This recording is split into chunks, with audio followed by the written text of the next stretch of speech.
नमस्कार विद्यार्थी मित्रांनो, मी ज्योती काटवे तुम्हा सर्वांचं अगदी मनापासून स्वागत करते आजच्या आपल्या व्हिडिओमध्ये। आतापर्यंत आपले 3 वर्कशीट्स पूर्ण झालेले आहेत अबॅकस लेवल 1 चे, ज्याच्यामध्ये मी अशाच पद्धतीने तुम्हाला क्वेश्चन्स सॉल्व करून दाखवलेले आहेत टूलवर।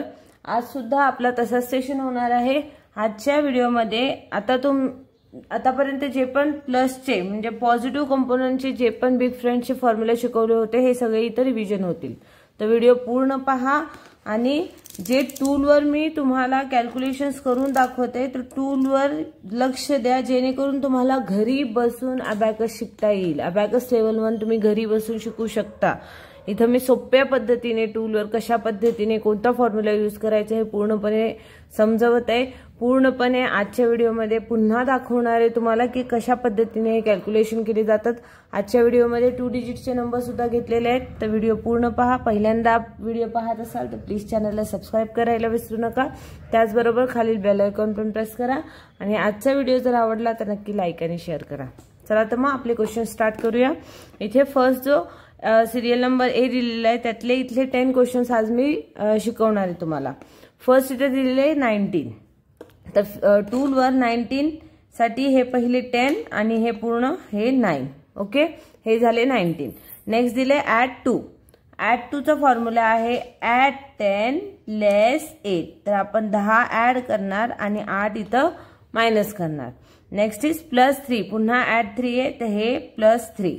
ओके, आता मी वेगवेगळे म्हणजे कधी प्लस बोलते कधी ऍड बोलते, हे तुम्हाला समजण्यासाठीच बोलते, कारण जेणेकरून जसं तुम्हाला योग्य वाटत असेल, जसं तुम्हाला कम्फर्टेबल आहे, ऍड म्हटलेलं योग्य वाटतं किंवा प्लस म्हणले, कोणाला प्लस बोलायची सवय असते कोणाला ऍड बोलायची सवय असते, तर त्या पद्धतीने तुम्हाला समजण्यासाठी वेगवेगळे शब्द वापरले जातात। तर इथं आपला आन्सर येईल 24। ओके, तर हे झालं 24। आता सर्वात आधी टूल क्लिअर करून घ्यायचं। फिंगर्सने जर होत नसेल तर सरळ पेन्सिलनेही टूल तुम्ही क्लिअर करून मग पुन्हा असं करू शकता। नेक्स्ट आहे 27, तर फर्स्ट हे 27, त्याच्यामध्ये ऍड 3 करायचं आहे आपल्याला। आता ऍड 3 साठी इथं बीट्स नाहीये, तर इथं ऍड 10 लेस 7 हा ऍड 3 चा फॉर्म्युला आहे। Okay, next is add 5। आता ऍड 5 साठी बीट्स आहे तर आपण डायरेक्टली ऍड 5 करू शकतो, तर आपला आन्सर येईल 35।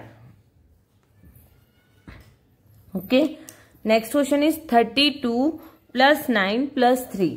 आता हे 30 आणि हे 2, हे 32 + 9 + 9 साठी फॉर्म्युला यूज करावा लागेल। +9 चा फॉर्म्युला आहे +10 - 1।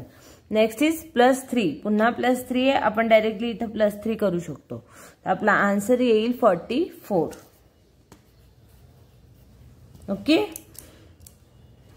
सर्वात आधी प्रत्येक क्वेश्चन झालं की आपल्याला आधी टूल क्लिअर करून घेणं गरजेचं आहे।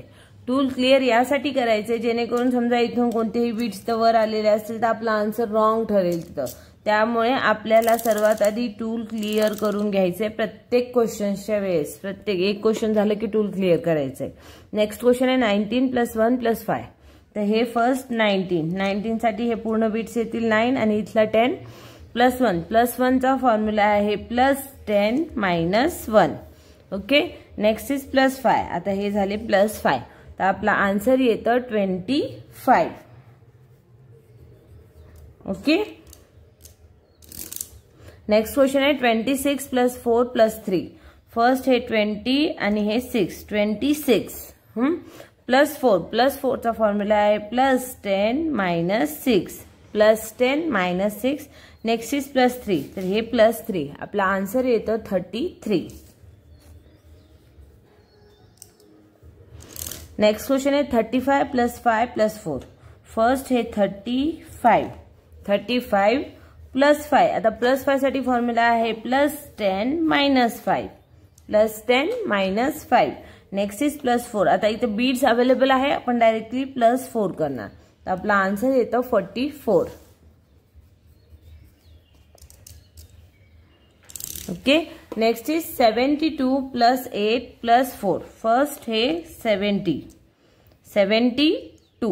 तर 72 + 8 चा फॉर्म्युला आहे +10 - 2, +10 - 2। नेक्स्ट इज +4, आता +4 साठी बीट्स इथं आहेत तर डायरेक्टली +4 करणार, तर आपला आन्सर येतं 84। 4. Okay, next is 36 + 3 + 6. फर्स्ट हे 30 आणि हे 6, 36. Next is +3. तर +3 डायरेक्टली आपल्याला करता येईल इथे +3. Next is +6. +6 साठी फॉर्म्युला यूज करावा लागेल +10 - 4. तर आपला आन्सर येतं 45. ओके, नेक्स्ट क्वेश्चन आहे 81 + 7 + 2. तर फर्स्ट हे 80, हे 80, हे 1, 81 +7. तर +7 इथं बीट्स अवेलेबल आहे, आपण डायरेक्टली +7 करू शकतो. हे 5 आणि हे 2 +7. Next is +2. आता +2 साठी फॉर्म्युला यूज करावा लागेल. +2 चा फॉर्म्युला आहे +10 - 8. +10 - 8. तर आपला आन्सर येतं 90.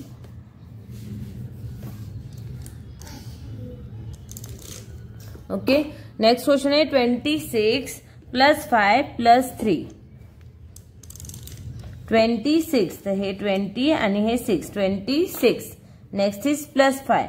तर आता +5 साठी फॉर्म्युला यूज करावा लागेल. +5 चा फॉर्म्युला आहे +10 - 5. नेक्स्ट इज +3, तर हे +3. तर आपला आन्सर येतं 34. हे 34.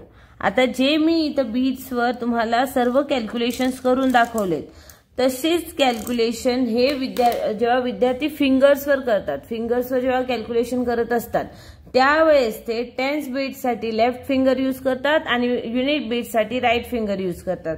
आणि जे पण लोअर बीट्स आहे त्याच्यासाठी थंब फिंगर आणि अप्पर बीट्ससाठी इंडेक्स फिंगर वापरतात आणि त्या पद्धतीने ते व्हिज्युअलाइज करतात. म्हणजे डोळ्यांच्या समोर त्यांचा हा टूल असतो आणि या टूलमध्ये जसे आपण बीट्स वर खाली आता केले, म्हणजे जसे आपण कॅल्क्युलेशन टूल घेऊन करतो तसं ते डोळ्यांसमोर व्हिज्युअलाइज करून, हा टूल डोळ्यांसमोर आणून ते बीट्स वर खाली व्हिज्युअलाइज करून कल्पनेने ते पूर्ण करतात आणि इझिली फिंगर्सवर म्हणजे कॅल्क्युलेशन डायरेक्टली ते आन्सर देऊ शकतात. तर हे आहे अबॅकस टूलची जादू. अबॅकस टूलवर जेव्हा पूर्णपणे तुम्ही समजून घेता, पूर्णपणे शिकून घेता अबॅकसवर कसे कॅल्क्युलेशन करायचंय, त्यानंतर तुम्ही या अबॅकसच्या टूलच्या साहाय्याने कॅल्क्युलेटरपेक्षाही जास्त फास्ट कोणतेही कॅल्क्युलेशन करू शकता. आता हे सगळं बेसिक आहे, लेवल 1 आहे. असंच आपल्याला लेवल 10 पर्यंत पूर्ण करायचे. पहिल्यांदा व्हिडिओ पाहत असाल तर नक्की व्हिडिओला लाईक करा. जर तुम्हाला माझी शिकवण्याची पद्धत आवडत असेल, चांगली वाटत असेल, तुम्हाला हे शिकवलेलं समजत असेल तर प्लीज चॅनलला सबस्क्राईब करायला विसरू नका. त्याचबरोबर खाली बेल आयकॉन ही प्रेस करा, जेणेकरून जे पण व्हिडिओज मी रोजच्या रोज अपलोड करते त्याचं लगेचच नोटिफिकेशन मिळेल. आणि आजचा व्हिडिओ आवडला तर नक्की लाईक करा, शेअर करा आणि अशाच पद्धतीने घरी बसून अबॅकस शिका. ओके, आजच्यासाठी एवढंच. पुढे भेटूया दुसरा नवीन व्हिडिओ घेऊन, नवीन ट्रिक घेऊन, नवीन क्वेश्चन्स घेऊन. तोपर्यंत धन्यवाद. जय हिंद, जय महाराष्ट्र.